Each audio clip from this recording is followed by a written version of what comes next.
रमजान का महीना बाकी महीनों की तरह नहीं है। ये एक स्पेशल महीना है, खास महीना है। ये महीना अल्लाह ताला की तरफ से एक बहुत बड़ा गिफ्ट है, एक बहुत बड़ा तोहफा है। और ये महीना हमें और आपको अल्लाह ताला ने साल में एक मर्तबा दिया है, ताकि अगर हमारे अंदर कहीं भी ईमान की कोई हल्की सी भी निशानी है, ईमान की कोई हल्की सी भी अलामत है, तो वो जिंदा हो जाए और हमारा ईमान दोबारा से चार्ज हो जाए और हम दोबारा अल्लाह के करीब आ जाए। साल के 11 महीने अल्लाह ताला ने शैतान को खुली छूट दी है। जिसको चाहे बहका सकता है, जिसको चाहे फुसला सकता है। साल के 11 महीने अगर हम कोई गलत काम करते तो हम ये कह सकते हैं कि शैतान ने बहका दिया, शैतान ने फिसला दिया। मगर जब रमजान का महीना आता, अल्लाह के नबी फरमाते हैं इज़ा जा रमजान, जब रमजान का महीना आता है, फुतिहत अबवाबुस समा, तो आसमान के तमाम दरवाजे खोल दिए जाते हैं। क्या मतलब? इसका मतलब यह हुआ कि जब हम अल्लाह की बारगाह में दुआ के लिए हाथ उठाते हैं तो आसमान के सारे दरवाजे खोल दिए जाते हैं। हमारी दुआओं की कबूलियत में अब कोई रुकावट नहीं है। अगर सच्चे दिल से हम कोई दुआ करेंगे, अल्लाह ताला हमारी दुआ को जरूर कबूल करेगा। फुतिहत अबवाबुस समा, आसमान के सारे दरवाजे खोल दिए जाते हैं। वगुल्लिकत अबवाबुल जहीम, और जहन्नम के तमाम दरवाजे बंद कर दिए जाते हैं। वसुफ्फिदतिश शयातीन, और एक महीने के लिए शैतान को जेल में डाल दिया जाता है, शैतान को कैद कर दिया जाता है। एक महीने के लिए शैतान को नो एंट्री जोन में डाल दिया जाता है। शैतान को बहकाने की इजाजत नहीं है, शैतान को फुसलाने की इजाजत नहीं है। एक महीना तक आप शैतान से सेफ हो चुके हैं।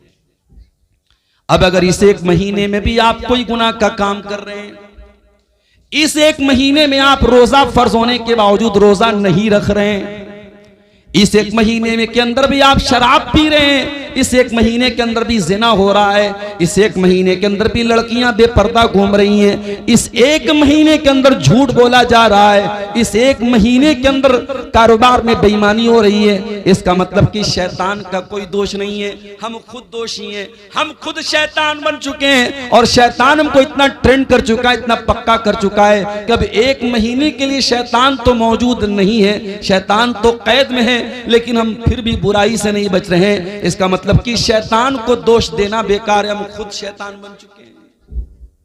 एक महीना समझिए कि हमारे लिए अल्लाह ताला की तरफ से हुज्जत कायम कर देता है कि ऐ मेरे बंदे, अब तू बता तेरे पास बहाना क्या है, तेरे पास एक्सक्यूज क्या है। शैतान तो कैद हो चुका है मेरे साथी। यही नहीं मेरे प्यारे साथी, इस रमजान के महीने में एक रात है। कौन सी रात है? आइए कुरान का 30वां पारा खोलते हैं। इन्ना अंज़लनाहु फी लैलतिल कद्र, ऐ मेरे बंदो हमने कुरान को लैलतुल कद्र में उतारा है। वमा अदराका मा लैलतुल कद्री, और तुम क्या जानो कि लैलतुल कद्र क्या है। लैलतुल कद्री खैरुम मिन अल्फि शहर, और ये लैलतुल कद्र 1000 महीने से बेहतर है। 1000 महीने के बराबर नहीं कहा, 1000 महीने से बेहतर है। कितनी बेहतर है अल्लाह जानता है। 1000 महीने में आप अगर गौर करें कितने साल होते हैं, कैलकुलेटर पे अगर आप कैलकुलेट करेंगे 1000 को 12 से अगर आप भाग देंगे तो लगभग 84 साढ़े 84 आता है। यानी अगर आपने लैलतुल कद्र को पा लिया, आपने शबे कद्र को पा लिया, और उसमें आपने तहज्जुद पढ़ लिया, उसमें आपने तिलावत कर ली, उसमें आपने अल्लाह का जिक्र कर लिया, उसमें आपने अल्लाह की राह में दान दे दिया, उसमें आपने अल्लाह ताला की बारगाह में आंसू बहा दिए, उस एक रात में आपने जो भी इबादत की है वो इबादत 84 साल से भी ज्यादा बेहतर है। 84 साल नेकी करने का जो सवाब है वो एक रात में, और रात कब शुरू होती है? मगरिब के बाद से लेकर के फजर तक रहती है। यानी मैक्सिमम 12 घंटे, 12 घंटे की वो रात है। 12 घंटे के अंदर आपको अल्लाह ताला ने ऐसी रात दे दी है कि आप उसमें अगर कोई नेकी करेंगे तो आपको 84 साल से भी ज्यादा का सवाब मिलेगा। वो मुबारक रात इसी रमजान में आती है मेरे प्यारे साथियों। और वो कब आती है? वो उस रमजान के आखिरी अशरे में आती है। इसीलिए अल्लाह के प्यारे नबी फरमाते हैं, तहर्रू लैलतल क़द्र फिल अशरिल अवाखिर मिन रमजान। ओ लोगो, तुम रमजान के आखिरी अशरे में लैलतुल क़द्र को तलाश किया। और इसीलिए जब रमजान का आखिरी अशरा आता था, जब आखिरी 10 दिन आते थे, अम्मा आयशा फरमाती हैं अल्लाह के प्यारे नबी पूरी रात जागा करते थे, पूरी रात जागा करते थे और अपनी बीवियों को भी जगाया करते थे और कमर कस लेते थे। कमर कस लेने का मतलब ये कि एक्टिव हो जाते थे। आखिरी अशरे में अल्लाह के नबी इबादत के मामले में कोई नरमी नहीं बरतते थे। हमारे उल्टा मामला है। हमारे आखिरी अशरे में लोग मार्केट में ज्यादा नजर आते हैं, बाजार ज्यादा जाते हैं। कोई दर्जी के यहाँ दौड़ रहा है, कोई चप्पल वाले के यहाँ दौड़ रहा है, औरतें अपना कपड़ा लेने के लिए दौड़ रही हैं। आखिरी अशरा हमारे यहाँ ईद की शॉपिंग के लिए माना जाता है। मेरे प्यारे साथियों, आखिरी अशरा जिसमें एक रात कोई लैलतुल क़द्र की रात है, उस रात में अल्लाह के नबी रात भर जागा करते थे। मेरे भाइयों, वो रमजान का महीना इंशाअल्लाह कल से शुरू होने वाला है। वो रमजान एक बहुत बड़े मेहमान की शक्ल में हमारे पास आने वाला है। जरा दिल पे हाथ रख के बताओ कि उस मेहमान के लिए आपके दिल में क्या एक्साइटमेंट है। अगर आपको ये लगता है रमजान आएगा, अच्छे अच्छे पकवान हमारे घर में बनेंगे, हम सहरी में ये बनाएंगे, हम इफ्तार में ये बनाएंगे, आपके ज़हन में अगर रमजान के नाम पे सिर्फ खाना पीना ही आ रहा है तो आपने रमजान का मकसद नहीं समझा, आपने रमजान का मतलब नहीं समझा। जब रमजान का महीना आता था, अल्लाह के नबी खुश हो जाया करते थे और अपने सहाबा को खुशखबरी दिया करते थे। आप फरमाते थे, अताकुम रमजान, ऐ मेरे सहाबा, रमजान का महीना आ चुका है, शहरुन मुबारकुन, बरकत का महीना आ चुका है। ऐ मेरे सहाबा, वो महीना आ चुका है जिस महीने में आसमान के दरवाजे खोल दिए जाते हैं, जिस महीने में जहन्नम के दरवाजे बंद कर दिए जाते हैं, जिस महीने में शयातीन को कैद कर दिया जाता है। उसी रमजान में जैसे ही चांद नजर आएगा, हुक्म दिया गया चांद को देखा करो। चांद को अपने बच्चों के साथ, परिवार के साथ देखने की कोशिश करो। मौसम साफ है, चांद इंशाअल्लाह नजर आएगा। जब रमजान का चांद तुम्हें आसमान पे नजर आ जाए तो ये दुआ पढ़ लेना जो अल्लाह के प्यारे नबी पढ़ा करते थे, अल्लाहुम्मा अहिल्लहु अलैना बिल अम्नि वल ईमानी वस्सलामति वल इस्लामी रब्बी व रब्बुकल्लाह। क्या दुआ है? चांद देख करके क्या दुआ पढ़ रहे हैं हम? ऐ अल्लाह, तो इस चांद को अमन के साथ हम पर तुलू फरमा दे, ईमान के साथ तुलू फरमा दे, सलामती के साथ तो इस चांद को तुलू फरमा दे, इस्लाम के साथ इस चांद को तो तुलू फरमा दे। रब्बी व रब्बुकल्लाह, और ऐ चांद मेरा और तेरा रब अल्लाह है। कभी आपने गौर किया, हमारे गैर मुस्लिम भाई भी तो चांद देख के करवा चौथ मनाते हैं। हमारे गैर मुस्लिम भाइयों के यहाँ भी चांद की बड़ी अहमियत है, मगर वो चंद्रमा को देवता मानते हैं, वो चंद्रमा की पूजा करते हैं, वो चंद्रमा की इबादत करते हैं। मगर मेरे प्यारे साथियों, इस्लाम एक ईश्वरवाद वाला मजहब है, इस्लाम तौहीद वाला मजहब है। हम चांद को देख करके भी ऐलान करते हैं, रब्बी व रब्बुकल्लाह, ऐ चांद हम तेरी उपासना नहीं करते, ऐ चांद हम तुझे रब नहीं मानते, ऐ चांद हम तुझे अपना पूज्य नहीं मानते, हम तुझे अल्लाह ताला का एक क्रिएशन मानते हैं, अल्लाह ताला की एक मखलूक मानते हैं। और हम चांद देख करके भी ऐलान करते हैं, रब्बी व रब्बुकल्लाह, ऐ चांद मेरा भी रब अल्लाह और तेरा भी रब अल्लाह। इस्लाम तौहीद वाला दीन है मेरे प्यारे साथी। इस्लाम में शिर्क बर्दाश्त के काबिल नहीं है मेरे साथी। इस्लाम तो वो मजहब है कि तमाम नमाजों में हम रुकू करते हैं, सजदा करते हैं, मगर जनाजे की नमाज में हम रुकू और सजदा नहीं करते। क्यों नहीं करते? सामने मुर्दा रखा हुआ है, सामने जनाजा रखा हुआ है। अगर जनाजे की नमाज में रुकू डाला जाता और सजदा डाला जाता तो यह मैसेज जाता कि इस्लाम तो मुर्दे के आगे सजदा करवा रहा है, इस्लाम तो मुर्दे के आगे झुक रहा है, इसलिए जनाजे की नमाज में कोई रुकू और सजदा नहीं है। जनाजा रखा हुआ है, हम जनाजे की नमाज पढ़ते उसमें कोई रुकू सजदा नहीं है।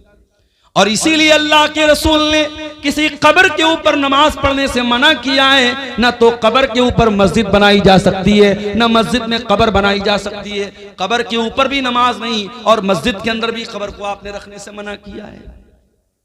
आज अफसोस की बात, उसी इस्लाम को मानने वाले आज तौहीद को नहीं समझते। कोई किसी के आगे सर झुका रहा है, कोई किसी के आगे सर झुका रहा है।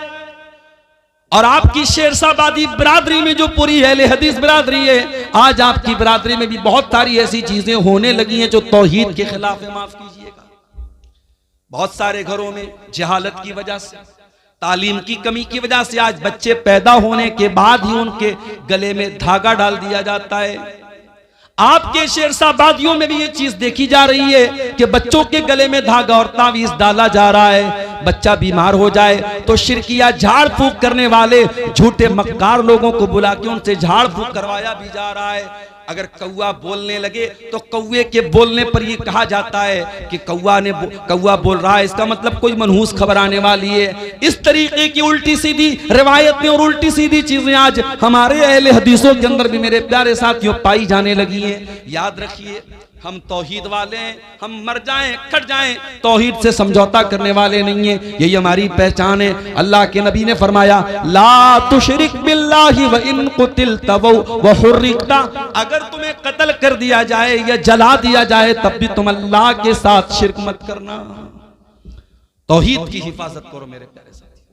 हम चाँद देख करके भी तौहीद का दर्स देते हैं। रब्बी व रब्बुकल्लाह, ऐ चाँद मेरा भी रब अल्लाह है, तेरा भी रब अल्लाह है। एक और मैसेज मिला चांद की दुआ से। दुनिया कहती है मुसलमान तो आतंकवादी होता है, कहने वाले कहते हैं सारे मुसलमान तो आतंकवादी नहीं होते, लेकिन सारे आतंकवादी मुसलमान होते हैं। कहने वाले इस्लाम को आतंकवाद के साथ जोड़ते। ओ लोगों, इस्लाम आतंकवाद का धर्म कैसे हो सकता है? इस्लाम दहशतगर्दी का मजहब कैसे हो सकता है? इस्लाम तो चांद देख करके भी अमन और शांति की दुआ सिखा रहा है। हम चांद देख करके भी क्या दुआ कर रहे हैं? हम ये दुआ नहीं कर रहे हैं, हाय अल्लाह इस चांद को देखने के बाद तू सिर्फ हमको भलाई अता फरमा। हम कहते अल्लाहुम्मा अहिल्लहु अलैना बिल अम्न वल ईमान वस सलामत वल इस्लाम। आय अल्लाह, ये चांद जो रमजान का नजर आने वाला है, आय अल्लाह सारे विश्व के लिए, सारी दुनिया के लिए अमन और शांति का चांद बना दे। अल्लाह इस महीने को तो शांति वाला बना दे, इसमें किसी का खून न बहे, इसमें किसी की जान न जाए, इसमें किसी का माल न लूटे। आय अल्लाह इसको अमन और शांति का और पीस का और आय अल्लाह दुनिया के लिए सलामती का महीना बना दे। जो मुसलमान चांद देख करके भी अमन और शांति की दुआएं करता है, वो मीडिया वालों तुम्हें शर्म नहीं आती? उस इस्लाम को तुम आतंकवाद के साथ जोड़ते हो, उस मुसलमान को तुम आतंकवाद के साथ जोड़ते हो। हाँ, अगर कोई अपने आप को मुसलमान कहने वाला गलत काम करे तो उसके लिए इस्लाम कैसे जिम्मेदार हो सकता है? आज दूसरे मजहब के मानने वाले, आज अमेरिका में जो जेफरी एप्स्टीन की फाइल सामने आ रही है, वो कोई मुसलमान तो नहीं था, वो तो यहूदी था, लेकिन इतना गंदा आदमी था। 6 साल की बच्चियों के साथ रेप किया करता था, छोटी छोटी बच्चियों के साथ वो दरिंदगी किया करता था, उन्हें नोचा करता था, उनको तड़पाया करता था, यहां तक के छोटी छोटी बच्चियों को मशीन में डाल के कत्ल करके उनकी बोटी बना बना के खाया करता था। वो तो यहूदी था। तो क्या हम ये बोलेंगे कि उसके इस अमल की वजह से पूरी यहूदी कौम गलत मानी जाएगी? नहीं मेरे प्यारे साथियों, कुछ लोगों के गलत कामों की वजह से पूरा मजहब बदनाम नहीं किया जा सकता, पूरे दीन को ब्लेम नहीं किया जा सकता। इस्लाम कल भी अमन और शांति का प्रतीक था और आज भी अमन और शांति का प्रतीक है और कयामत की सुबह तक अमन और शांति का प्रतीक रहेगा। हम तो चांद देख करके भी अमन और शांति की दुआ करते हैं। चांद देखने के बाद दूसरा काम हम क्या करते हैं? इशा की नमाज पढ़ने के बाद तरावी की नमाज पढ़ते हैं। जैसे ही रमजान शुरू होता है, ये बहस भी छिड़ जाती है, तरावी 8 रकात पढ़ी जाए कि 20 रकात पढ़ी जाए। कोई 8 को सही कहता है, कोई 20 को सही कहता है, लेकिन एक बात से कोई इनकार नहीं कर पाएगा कि अल्लाह के नबी ने जो 3 दिन तरावी पढ़ाई थी वो 8 ही रकात आपने पढ़ाई थी।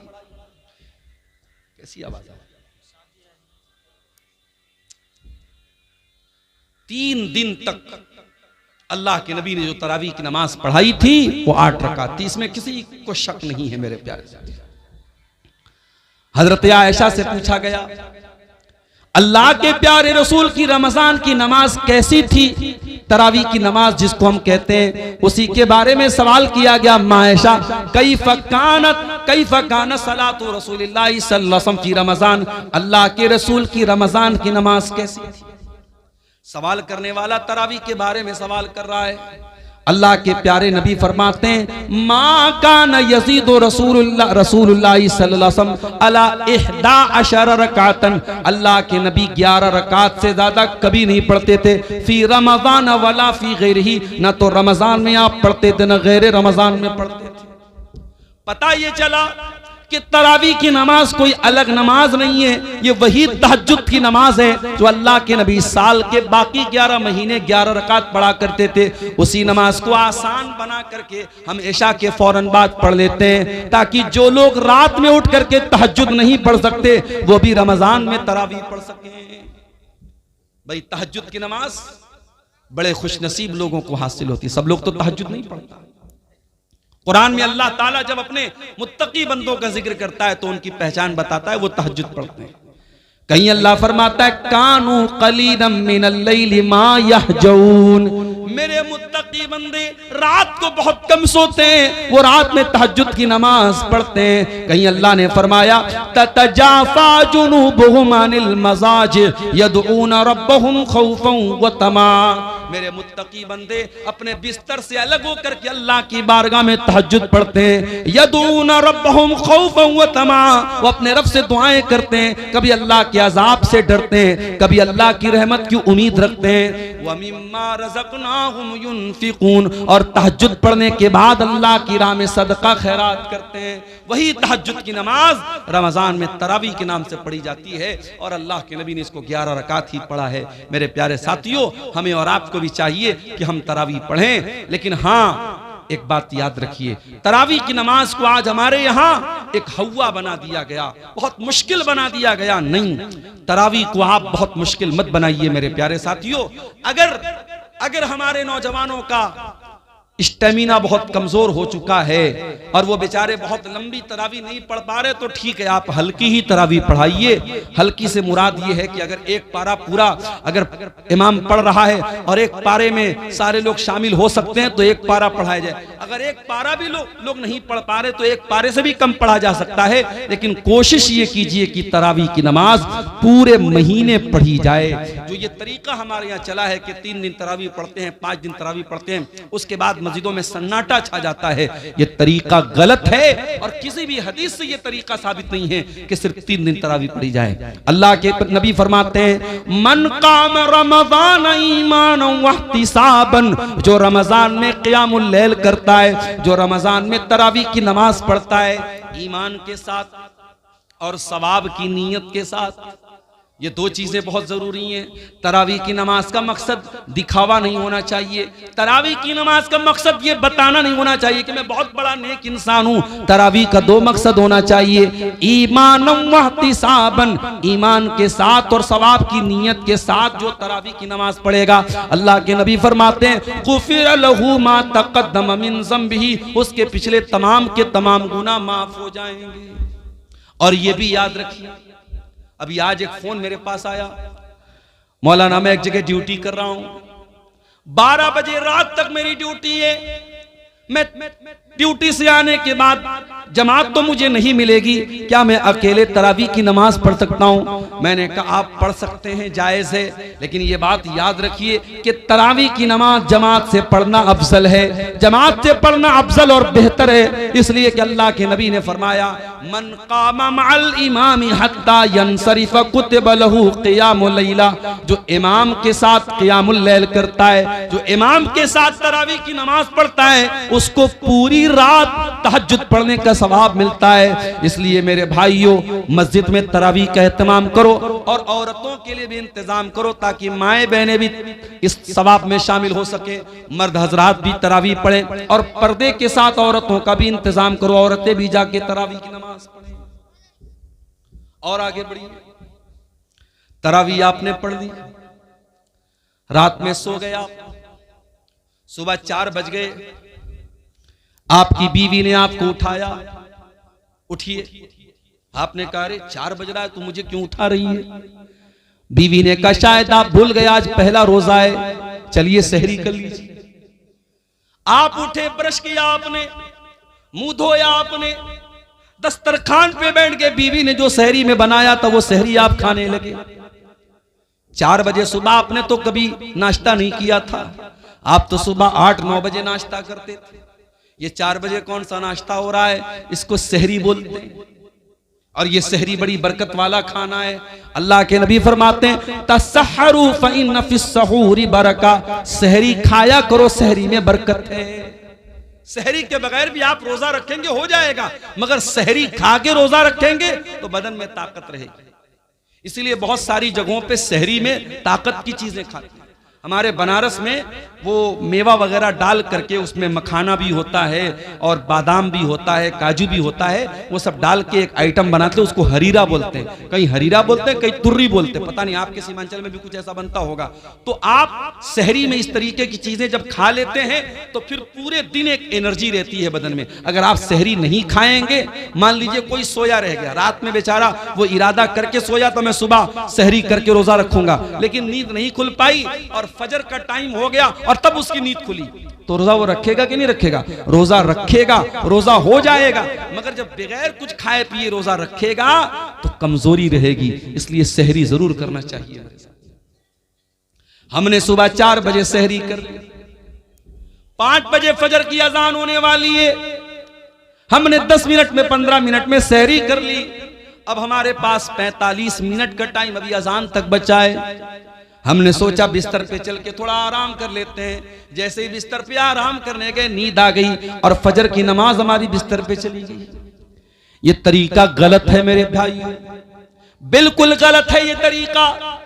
आप 14-14 घंटे भूखे रहते हैं, आप रोजा रखते हैं, लेकिन अगर आप नमाज की पाबंदी नहीं करते हैं तो माफ कीजिएगा, रोजा इंपॉर्टेंट है, रोजा अहम है, लेकिन रोजे से भी ज्यादा इंपॉर्टेंट नमाज है।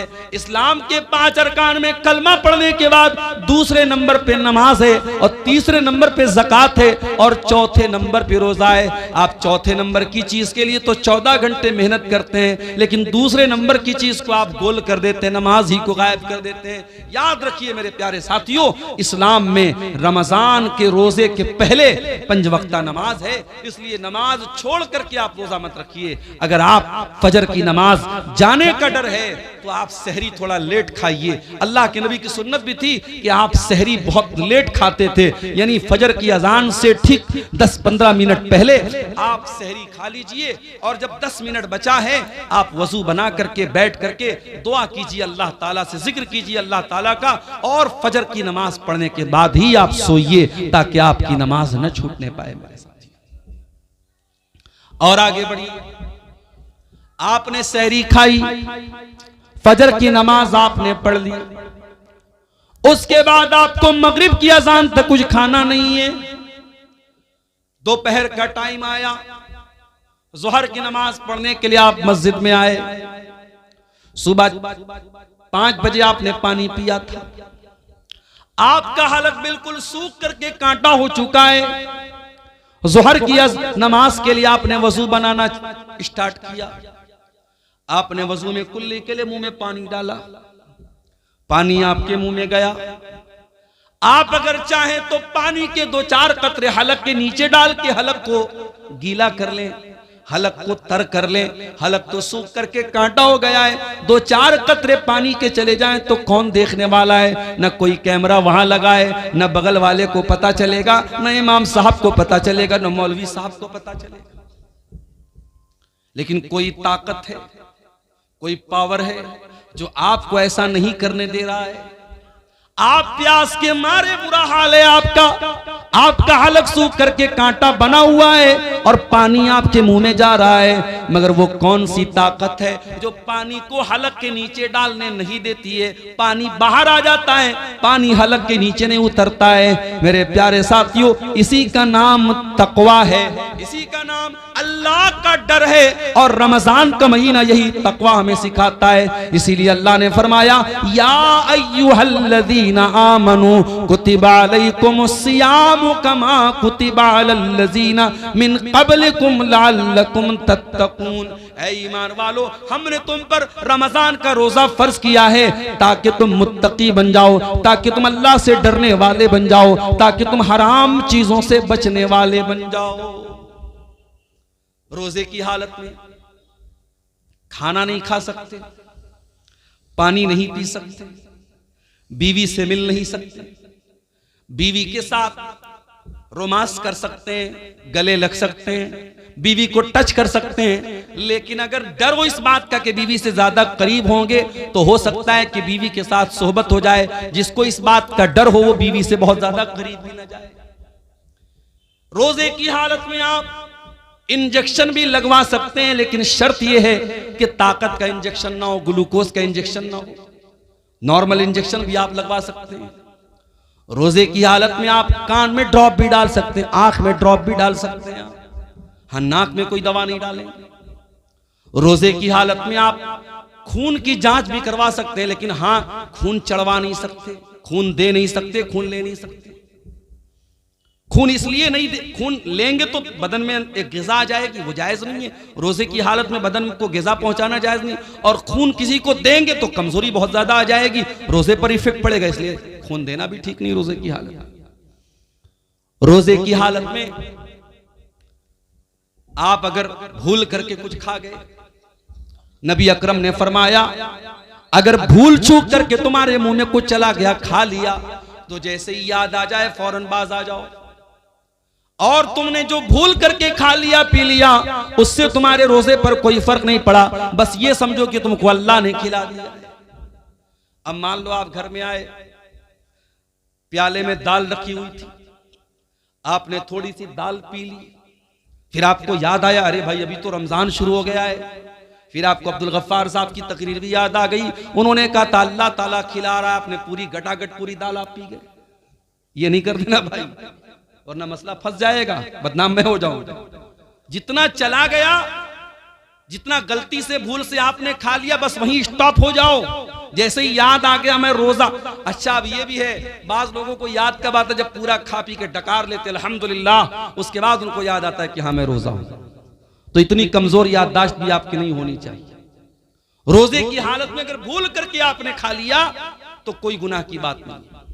इसी तरीके से आप सुबह सहरी कर रहे थे, आप चाय पी रहे थे, आप दूध पी रहे थे, उतने में अजान शुरू हो गई, तो बर्तन में जितना दूध है, जितनी चाय है, उसको आप कंप्लीट कर लीजिए, उस पर अल्लाह ताला की आपकी कोई पकड़ नहीं होगी। अजान अगर होने लगे तो बर्तन में जो चीज आप पी रहे हैं उसको आप कंप्लीट कर सकते हैं, उसमें कोई गुनाह की बात नहीं।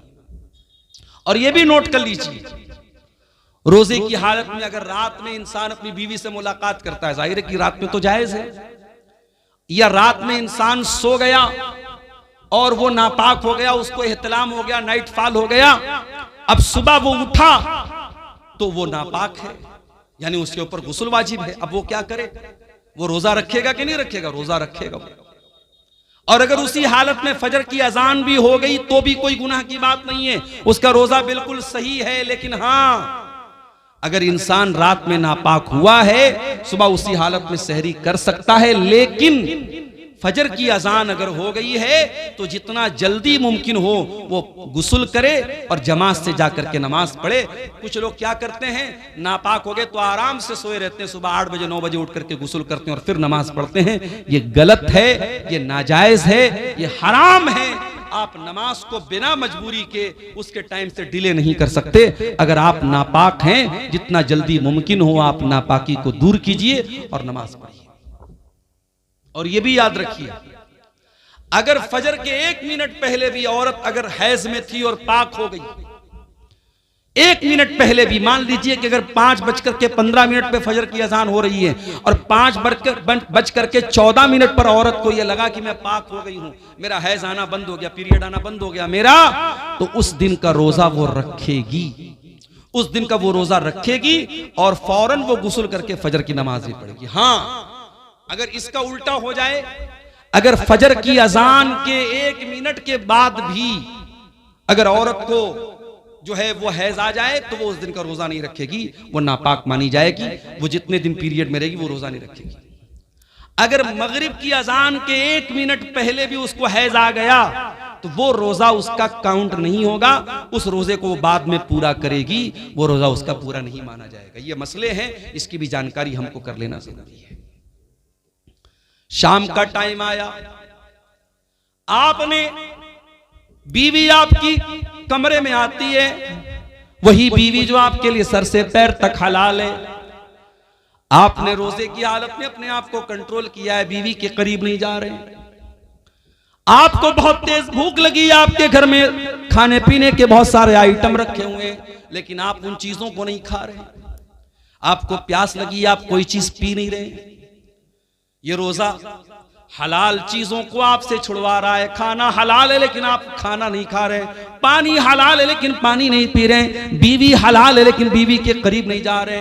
मेरे प्यारे साथियों, ये रोजा हमें ये सबक दे रहा है, ऐ रोजा रखने वाले, अगर तू अल्लाह के हुक्म पर हलाल चीजों को छोड़ सकता है तो तू हराम को भी छोड़ सकता है, और अगर तू हलाल को छोड़ता है और हराम को नहीं छोड़ता है तो फिर तेरे रोजा रखने का कोई मतलब नहीं है। कुछ लोग क्या करते हैं, दिन भर तो रोजा रखते हैं और मगरिब की जैसे ही अजान होती है, इफ्तार करने के बाद पहले सिगरेट का धुआं निकालते हैं, पहले बीड़ी का धुआं निकालते हैं। अरे अल्लाह के बंदे, अगर तुझे सिगरेट इतनी प्यारी है और बीड़ी इतनी प्यारी है कि तू मगरिब की अजान का वेट कर रहा था, तो इससे तो बेहतर था तू रोजा ही ना रखता, तू रोजा ही ना रखता। तू अल्लाह के लिए हलाल चीजों को छोड़ने को तैयार है तो तू हराम को नहीं छोड़ सकता। मेरे प्यारे साथियों, रमजान हमें चेंज करने के लिए आया है, रमजान हमारे अंदर परिवर्तन लाने के लिए आया है। रमजान ने हमारे सोने का, खाने का, पीने का टाइम चेंज कर दिया है। जो रमजान हमारे खाने पीने सोने का टाइम चेंज कर सकता है, वो रमजान हमारी बुरी आदतों को भी चेंज कर सकता है। वो बीड़ी पीने वालों, वो सिगरेट पीने वालों, वो शराब पीने वालों, मोबाइल पर गंदी चीजें देखने वालों, वो बेपर्दा रहने वाली लड़कियों, वो गलत ताल्लुकात में फंसने वाले नौजवानों, अगर अपनी गंदी आदतों से पीछा छुड़ाना है तो उसका बेहतरीन मौका है रमजान। रमजान तौबा का महीना है मेरे साथी। तौबा का मतलब क्या होता है? तौबा कहते किसको है अरबी ज़बान में? तौबा का मतलब होता है यू टर्न ले लेना। आप गाड़ी लेके जा रहे हैं, आपको वापस दोबारा उसी रास्ते पर वापस होना है, आप गाड़ी को दोबारा घुमाएंगे, यू टर्न लेंगे, इसको तौबा कहते हैं। इसका मतलब यह हुआ कि जब इंसान सही रास्ते से भटक जाए तो वो तौबा करे ताकि दोबारा सही रास्ते पर आ जाए। मेरे प्यारे साथियों, अगर आपको तौबा करना है, अल्लाह के रास्ते पे वापस आना है, तो रमजान उसके लिए बेहतरीन मौका है। अल्लाह से सच्ची तौबा कीजिए मेरे साथियों।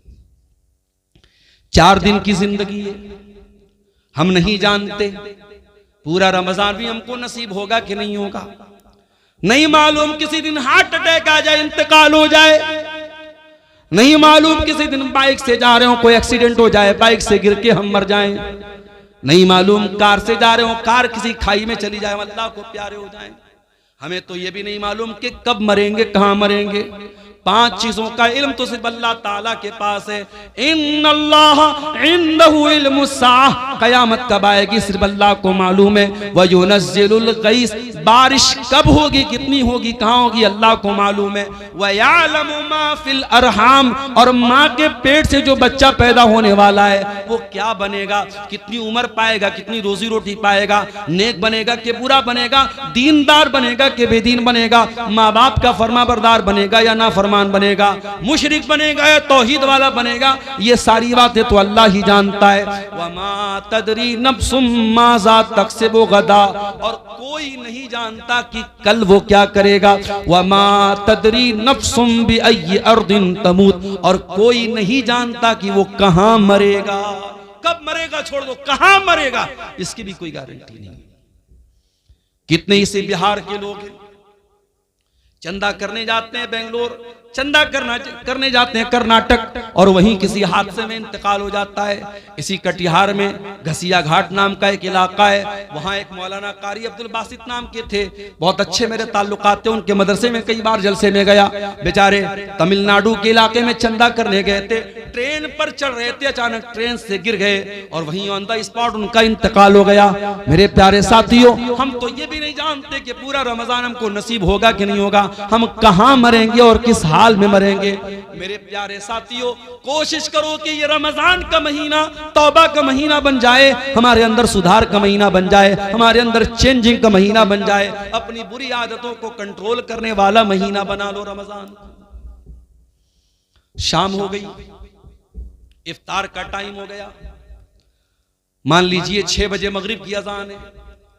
कोशिश ये करो कि 5:30 बजे अपने घर में आ जाओ, जितना इफ्तारी का सामान लेना है पहले ही लेके आ जाओ, आधा घंटे पहले ही आ जाओ घर में, दस्तरखान बिछा लो, बच्चों और परिवार को साथ में ले लो और अल्लाह की बारगाह में दुआ करो। मेरे प्यारे साथियों, रोजे की हालत में अल्लाह ताला दुआ जल्दी कबूल करता है, रोजे का दुआ के साथ बड़ा गहरा कनेक्शन है, और इसीलिए अल्लाह ताला ने कुरान में जहां रमजान का जिक्र किया है, जहां रोजे का जिक्र किया है, वहीं अल्लाह ने फरमाया वइज़ा सअलका इबादी अन्नी फइन्नी करीब। ऐ मेरे नबी, जब मेरे बंदे आपसे मेरे बारे में सवाल करें कि अल्लाह कहाँ है, तो ऐ नबी उनको बता दीजिए कि अल्लाह ताला बहुत करीब है। उजीबु दावत दाई इज़ा दान, और जब भी कोई दुआ करने वाला अल्लाह को पुकारता है, अल्लाह जरूर उसकी दुआ को सुनता है। शर्त ये है फलयस्तजीबू ली वलयुमिनू बी, कि वो अल्लाह की बात माने और अल्लाह पर ईमान रखे।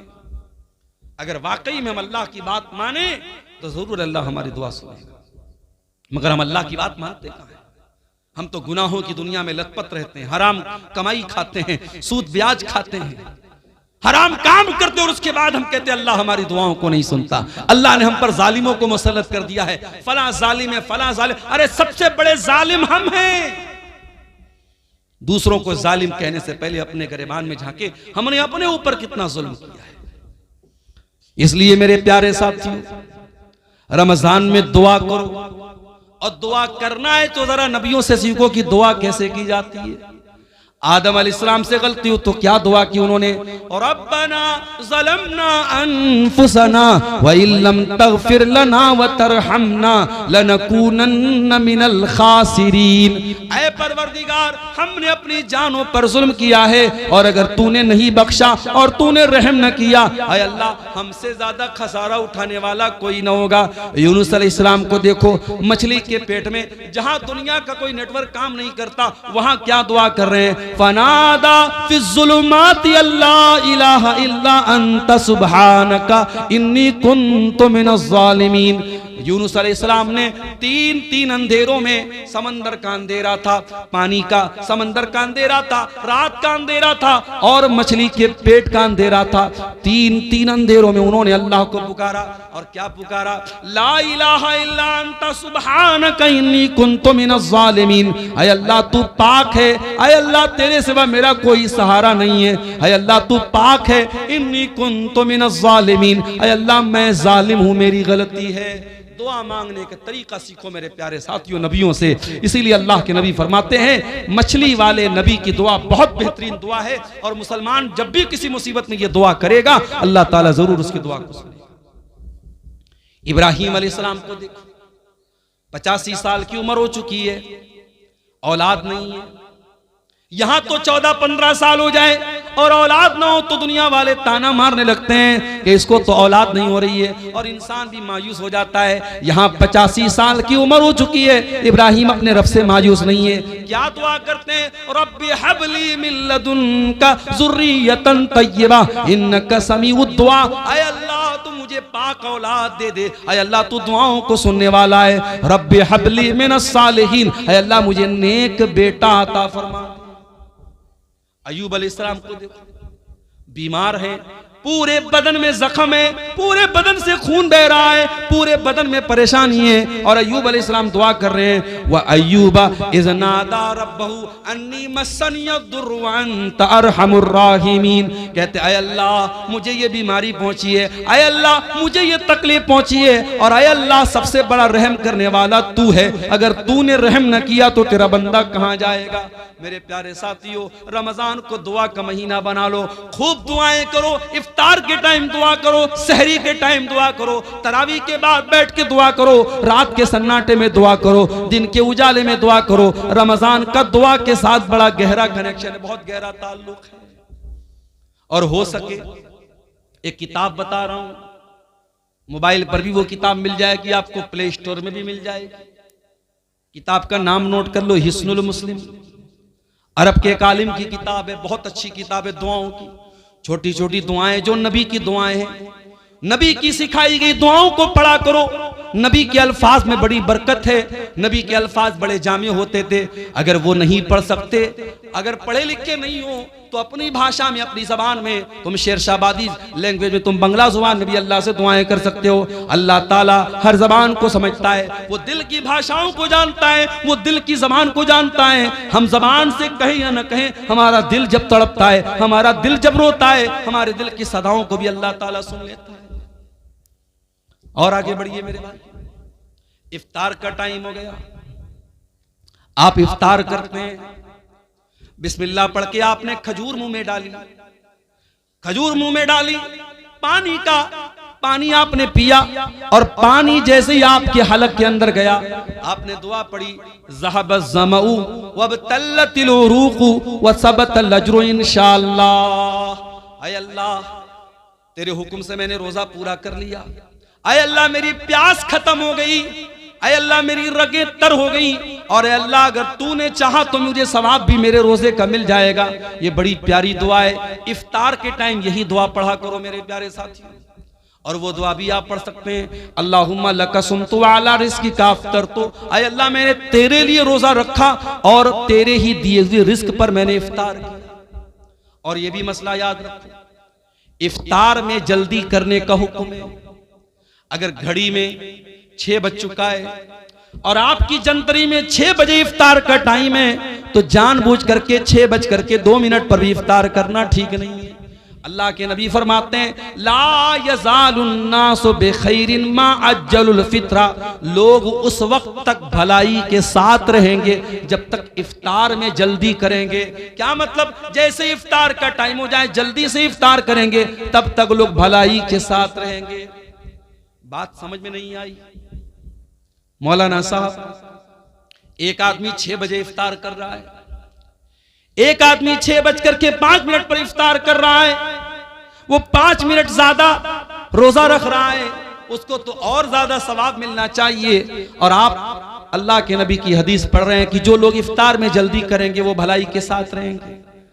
पता ये चला कि शरीयत हमारी लॉजिक से नहीं चलती है, शरीयत हमारे दिमाग से नहीं चलती है, शरीयत अल्लाह ताला के और उसके रसूल के हुक्म से चलती है। अगर अल्लाह का हुक्म यही है और रसूल का हुक्म यही है कि इफ्तार में जल्दी किया जाए, तो इफ्तार में देर करना ठीक नहीं है। ये मोजा मैंने पहना है, कपड़े का मोजा हो चाहे चमड़े का मोजा हो, आपको मालूम है उस अगर हमने वजू करके पहना है तो मसा कर सकते हैं मोजे के ऊपर। कभी आपने गौर किया, मोजे का जो नीचे का हिस्सा होता है वो ही ज्यादा गंदा होता है, लेकिन जब हम वजू करते हैं तो मोजे के ऊपर के हिस्से पर मसा करते हैं, हम नीचे के हिस्से पर मसा नहीं करते हैं। पता ये चला कि दीन अकल और राय का नाम नहीं है, दीन तो अल्लाह और उसके रसूल के हुक्म का नाम है। इसीलिए इफ्तार में जल्दी करने का हुक्म दिया गया है। और ये भी नोट कर लो मेरे भाई, आज जैसे ही रमजान का महीना आता है, मर्दों की डिमांड क्या होती है, 20 तरीके का आइटम बनाया जाए। हो सकता है कि आपके शेरशाबादी समाज में शायद उतनी वैरायटी ना होती हो, लेकिन आप अगर बनारस चले जाएं, आप लखनऊ चले जाएं, आप हैदराबाद चले जाएं, आप मुंबई चले जाएं, तो इफ्तार के दस्तरखान पे आपको 20 तरीके के आइटम मिलेंगे। मुझे उससे कोई एतराज नहीं। अल्लाह ने आपको दौलत दी, आप खूब खाइए, मना नहीं है मेरे भाई, लेकिन मुझे इस बात के से शिकायत है कि आज अपने घर की औरतों के ऊपर हमने इतना ज्यादा बोझ डाल दिया है। इतने सारे आइटम उनको बनाने होते हैं रमजान के अंदर के बेचारी असर के बाद से लेकर के वो अफ्तार के आइटम बनाने में उनका टाइम लग जाता है और मगरिब के बाद बेचारी बर्तन धोने में उनका टाइम लग जाता है। उनको इबादतों का टाइम नहीं मिलता, उनको कुरान पढ़ने का टाइम नहीं मिलता, उनको दुआ करने का टाइम नहीं मिलता। मेरे प्यारे साथियों, अपने मुंह के स्वाद के लिए और अपने पेट के लिए अपने घर की औरतों पर अत्याचार न करो, अपने घर की औरतों पर जुल्म न करो। अरे सिंपल जो खाना आम दिनों में खाते हो वही सिंपल तरीके से रमजान में भी खाओ। ठीक है, 2-4 आइटम बढ़ गए, कोई हर्ज की बात नहीं है, लेकिन बीवी के ऊपर इतना ज्यादा अत्याचार करना कि बेचारी दिन भर खाना ही बनाती रहे और इफ्तार के बाद पूरी कई घंटे वो बर्तन ही धोती रहे, ये औरतों पर जुल्म है। इससे भी हमें और आपको बचना है। उसके बाद रमजान की एक बहुत अहम इबादत जिसके लिए कुरान में बाकायदा जिक्र किया गया, कुरान की तिलावत। रमजान में कसरत से कुरान की तिलावत करो, इसलिए कि रमजान के महीने में ही कुरान उतारा गया। फरमाया शहरु रमजान अल्लज़ी उन्ज़िला फ़ीहिल कुरान, रमजान के महीने में कुरान उतारा गया।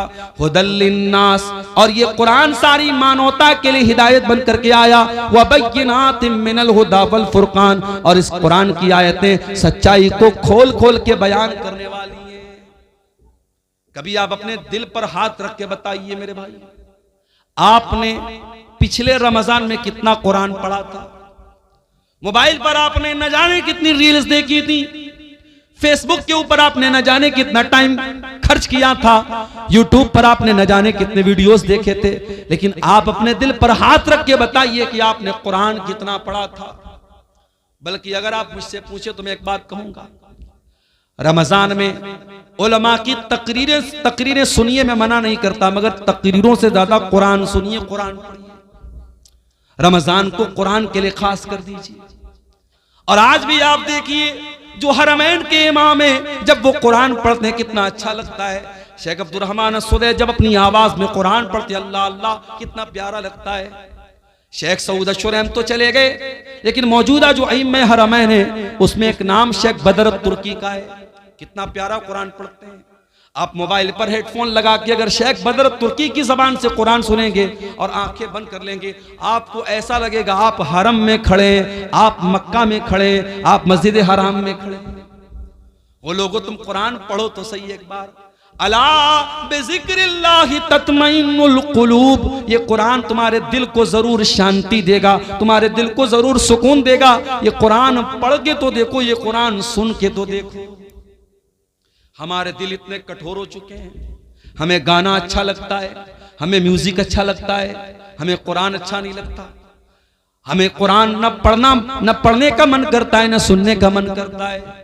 तरावी की नमाज में इमाम साहब जरा सी लंबी तिलावत कर दें तो हम नाराज हो जाते हैं, इमाम साहब आपने लंबी तिलावत क्यों कर दी।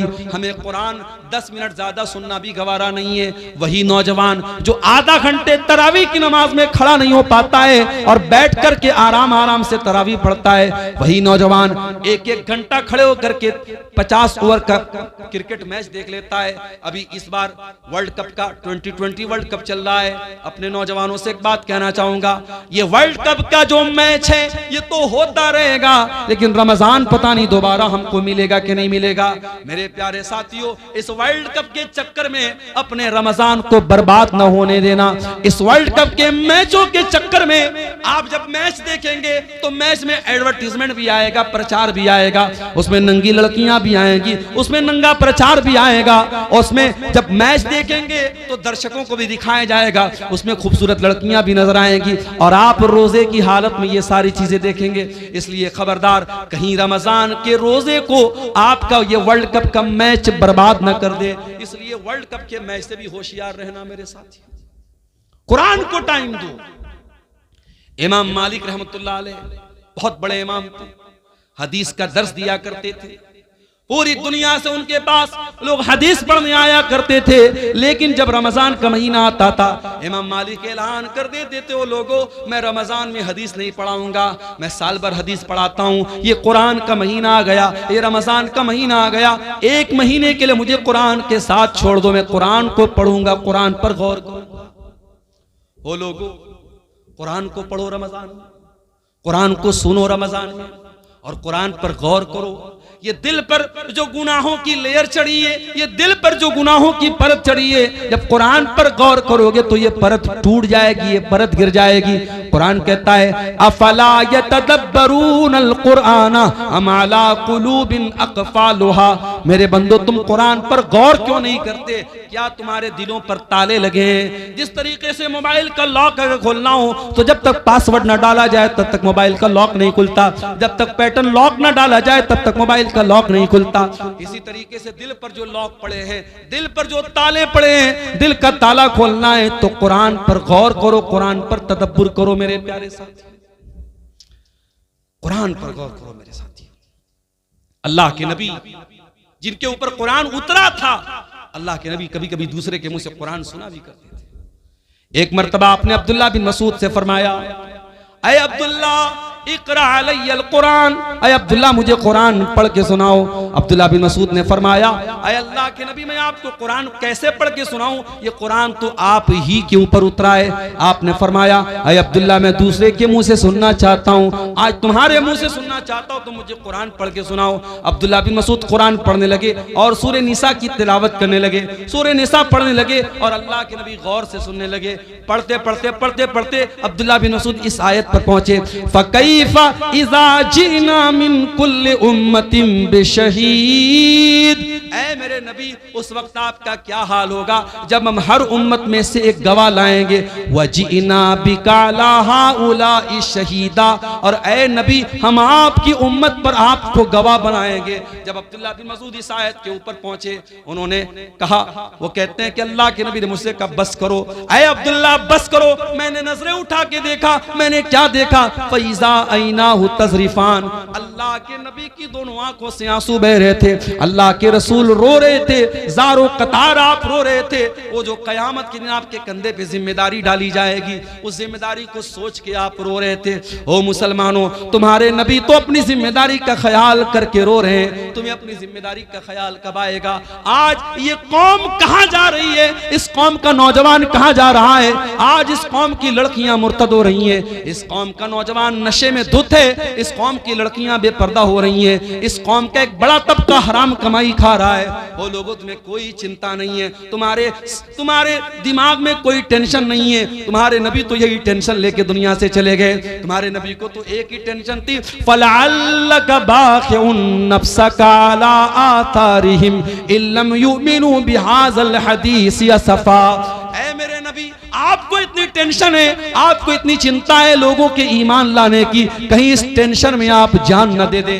आपके नबी को तो इतनी टेंशन थी, मगर आपको कोई टेंशन नहीं है। अल्लाह के प्यारे नबी उस जिम्मेदारी का एहसास करके रोने लगे, कुरान सुन करके रोने लगे। मेरे साथ कुरान सुनो तो सही अच्छे कारी की आवाज में, खास तौर से जो अफ्रीकन कारी होते हैं, उसमें एक कारी है, कभी यूट्यूब पर सर्च मारिएगा, सूफी अब्दुल रशीद नाम है उनका, ये शायद उधर अफ्रीका वगैरह कहीं के हैं।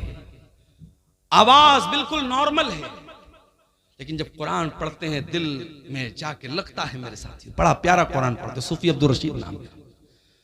अच्छे कारी की आवाज में आप कुरान सुनिए, आप ये गाने बजाने भूल जाएंगे, दिल पर जो असर पड़ेगा मेरे साथियों मैं बयान नहीं कर सकता उसको। रमजान को कुरान का महीना बनाइए मेरे साथियों, और आगे बढ़िए। एक और काम अल्लाह के नबी करते थे रमजान में। अब्दुल्ला बिन अब्बास कहते हैं अल्लाह के नबी रमजान में बहुत ज्यादा सखावत किया करते थे, अल्लाह की राह में दान दिया करते थे।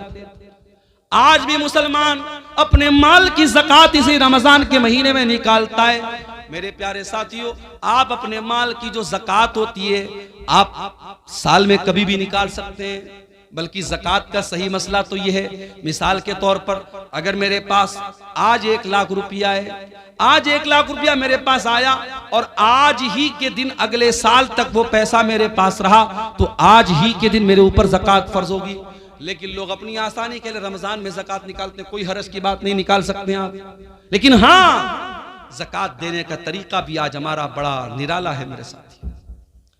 पिछले रमजान में मैं साउथ इंडिया में था, एक मौलवी साहब आए, कहा कि मौलाना कड़ी धूप में हम लोग लाइन लगते हैं और जब हमारा नंबर आता है तो सेठ जी कहते हैं कि पिछले साल का रिकॉर्ड कहां है।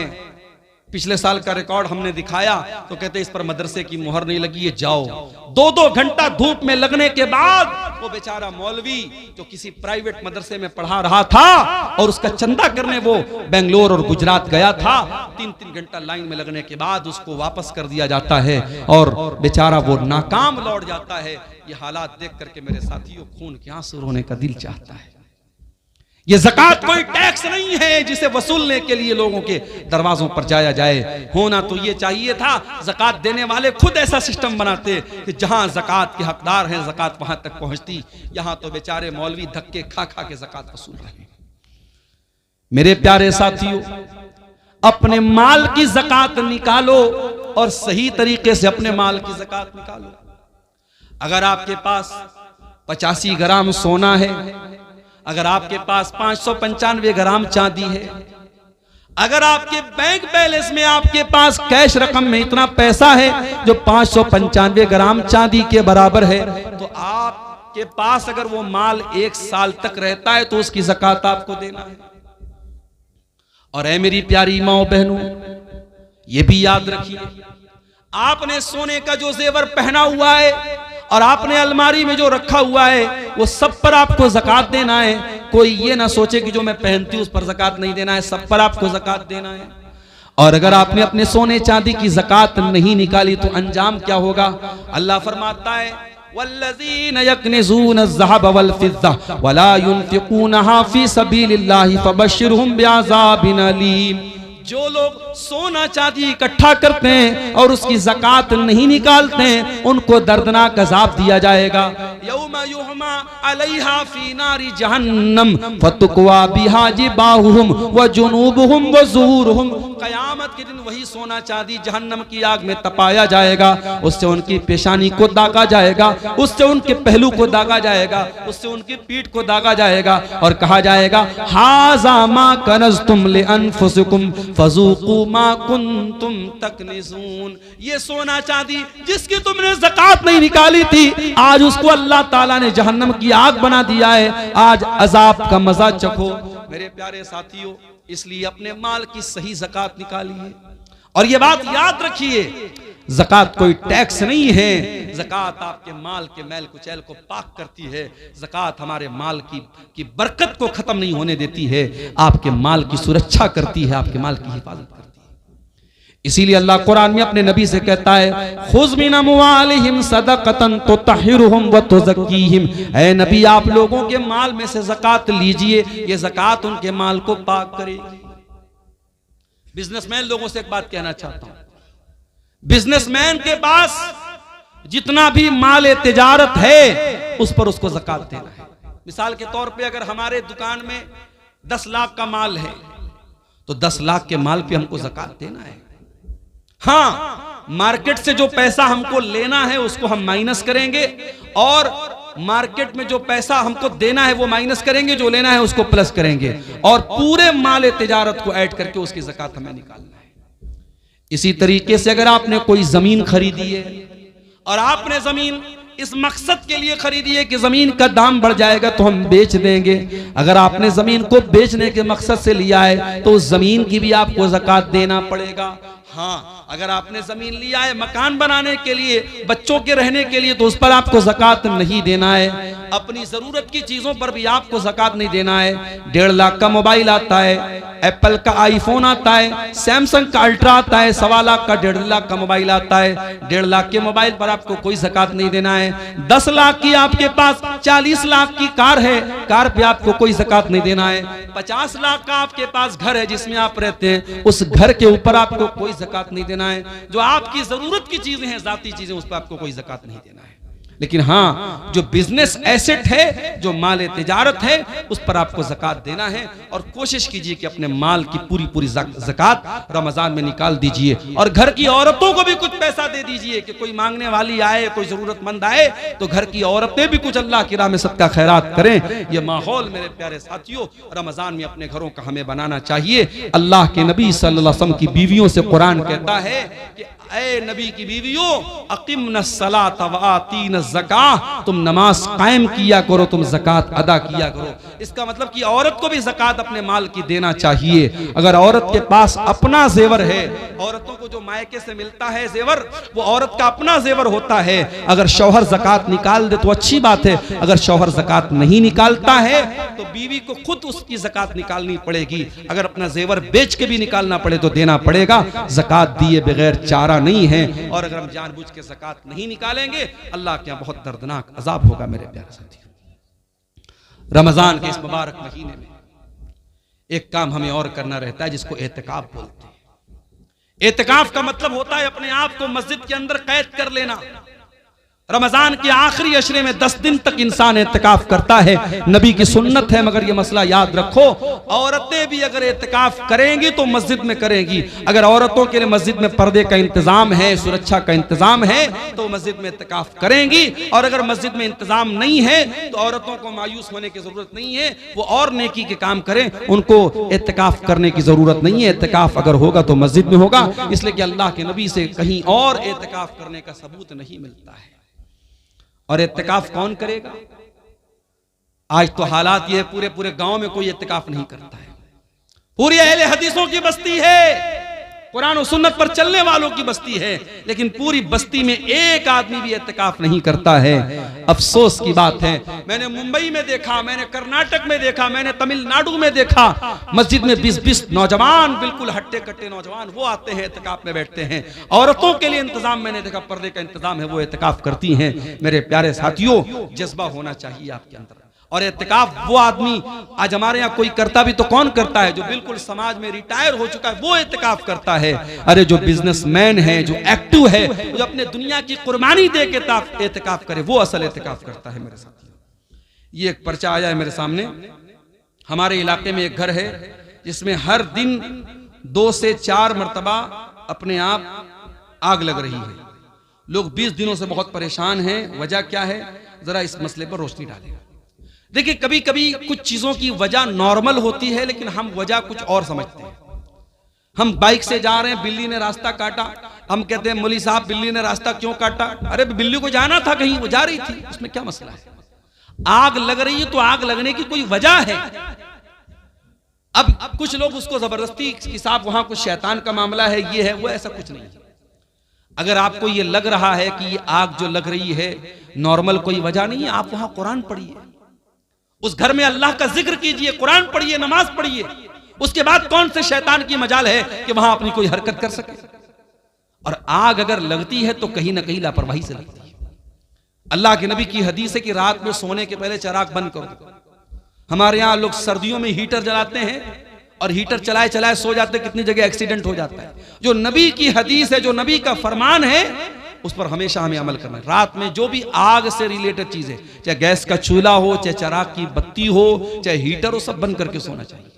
तो बहरहाल अगर किसी घर में बार बार आग लग रही है, उसकी वजह पे गौर कीजिए।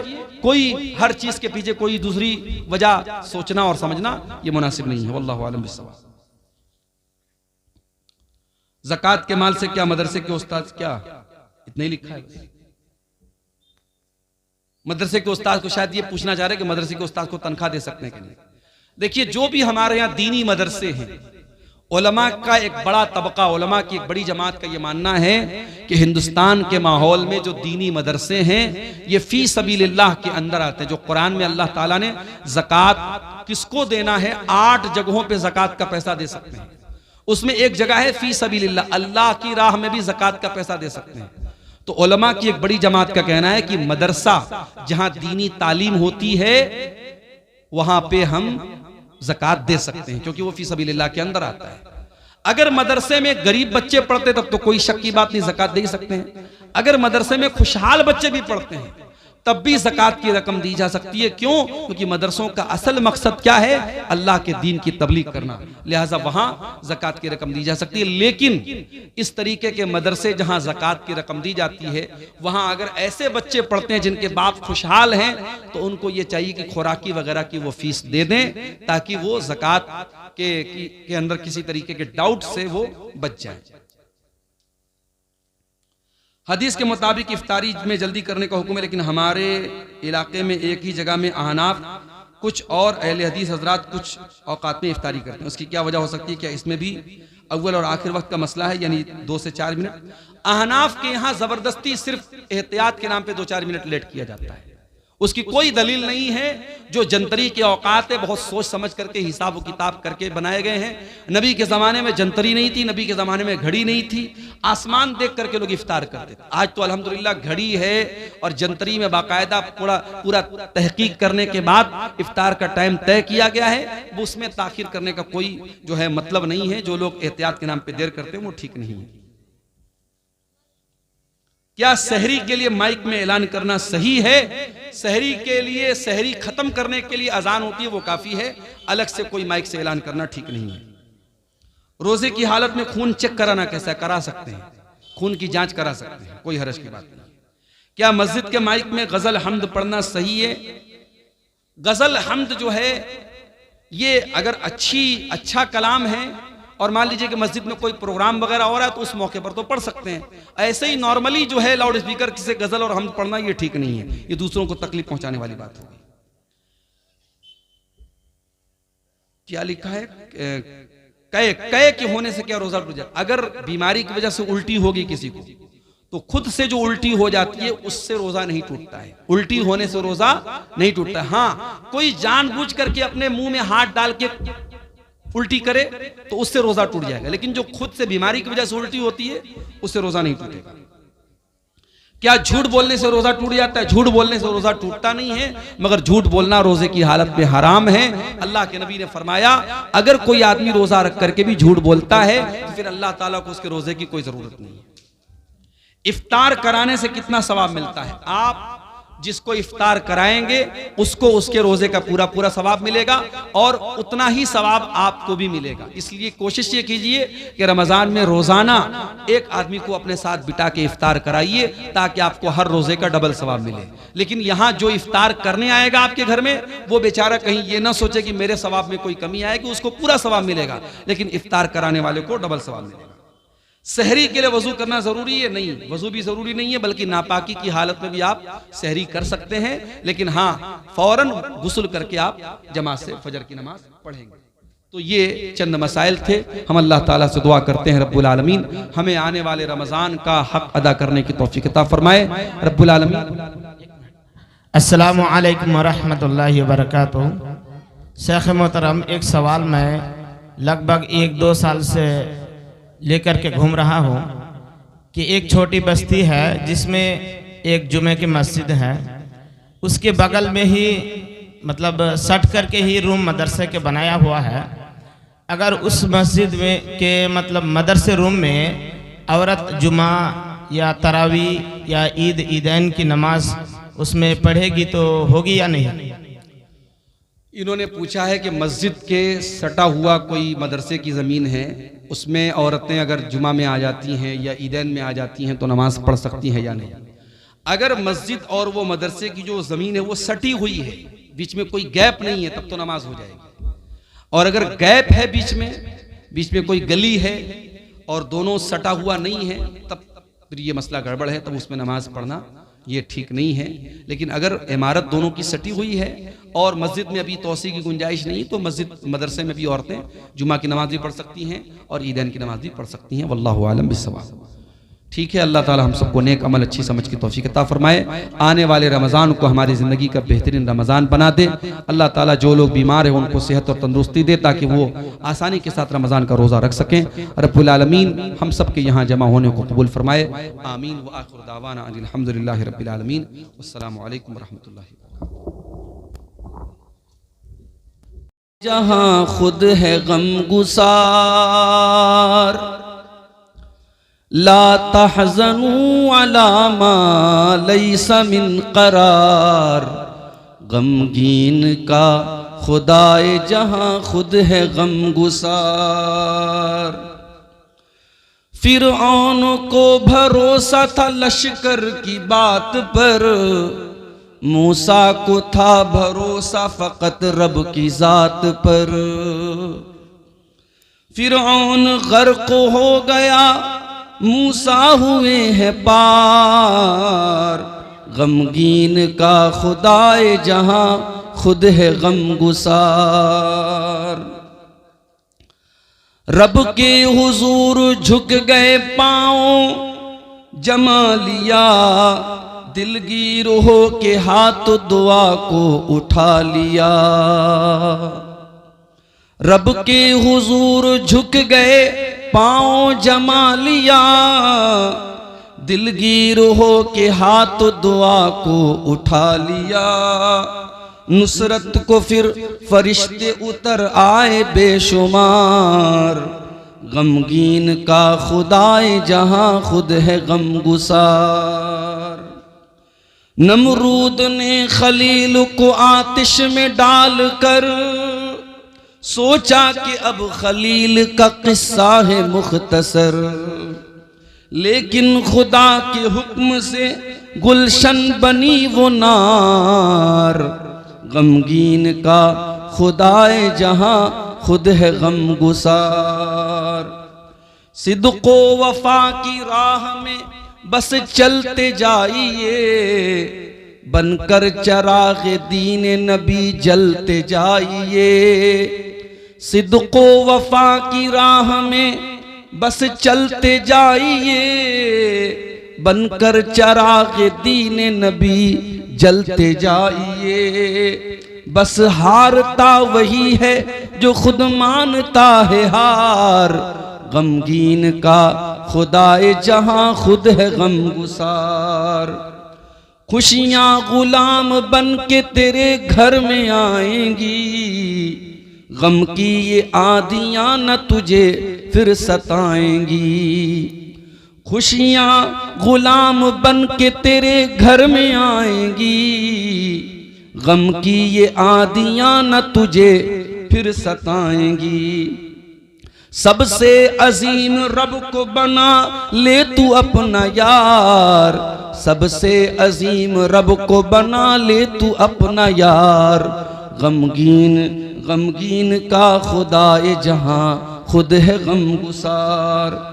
कांटे भी तेरे वास्ते हो जाएंगे गुलाब, जाफर कभी न होगी तेरी जिंदगी अजाब।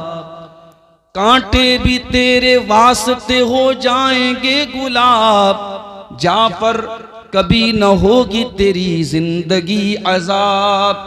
रो रो के सच्चे दिल से कभी रब को तू पुकार, गमगीन का खुदाए जहां खुद है गमगुसार। गमगीन का खुदाए जहां खुद है गमगुसार।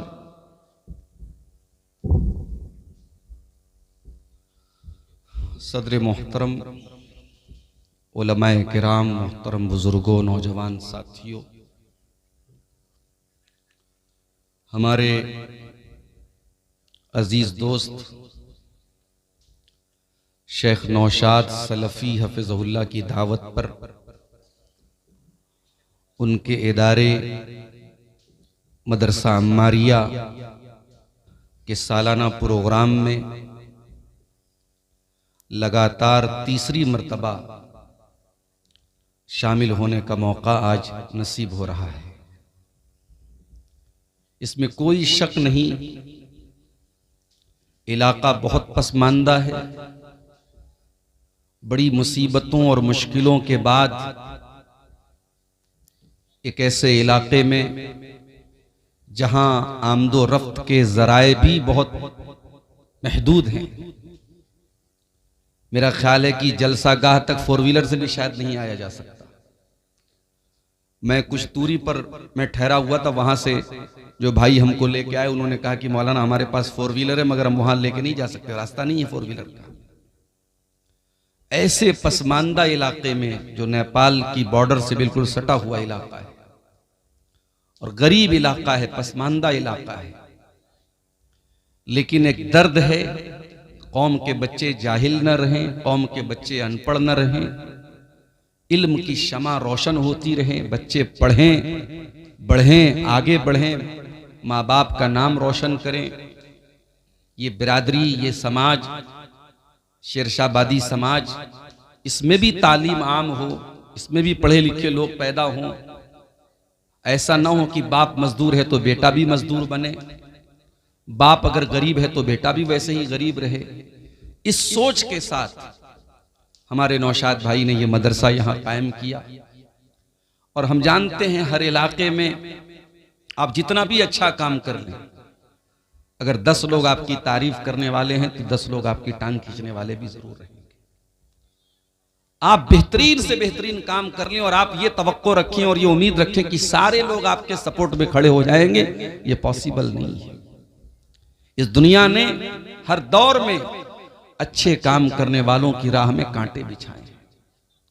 मैं इस मदरसे के तमाम जिम्मेदारों से और बिलखुसूस अपने भाई नौशाद सलफी साहब से ये गुजारिश करूंगा कि आप कभी भी लोगों की मुखालफत से अपना दिल न तोड़ें, अपना हौसला न तोड़ें, अपने हौसले को टूटने न दें। इंशाअल्लाह ये मदरसा कायम रहेगा, बच्चे पढ़ते रहेंगे, इल्म की शमा रोशन होती रहेगी। आज मदरसा कमज़ोर है, आज बिल्डिंग की कमी है, आज वसाइल की कमी है, लेकिन मुझे अल्लाह की ज़ात से पूरा यकीन है हालात बदलेंगे और एक दिन आएगा जब मैं इस मदरसे में आऊँगा, एक शानदार बिल्डिंग यहाँ खड़ी होगी। अल्लाह ताला वो दिन जल्द से जल्द हम सबको देखने की तौफीक अता फरमाए। मेरे भाइयों, हम और आप ये भी जानते हैं सीमांचल के 90% प्रोग्राम किसी न किसी मदरसे के लिए, किसी न किसी मस्जिद के लिए, किसी न किसी कब्रिस्तान के लिए, उसके तामीर के लिए, उसकी तरक्की के लिए मुनक़्क़िद होते हैं। असल मकसद इन जलसों का इन मदरसों और इदारों को चलाना होता है। अगर ये जलसे ना हो और इन जलसों में चंदा ना हो तो शायद ये मदरसे बंद हो जाए। और हम ये भी जानते हैं कि चंदा करने वाले कुछ मखसूस उलमा होते हैं, जैसे आज आपने देखा शेख अजीजुर रहमान बुखारी साहब आए थे, उन्होंने चंदा किया। हमारे अब्दुल शकूर भोजपुरी साहब ने भी अपने खास अंदाज में कुछ थोड़ा बहुत चंदा किया।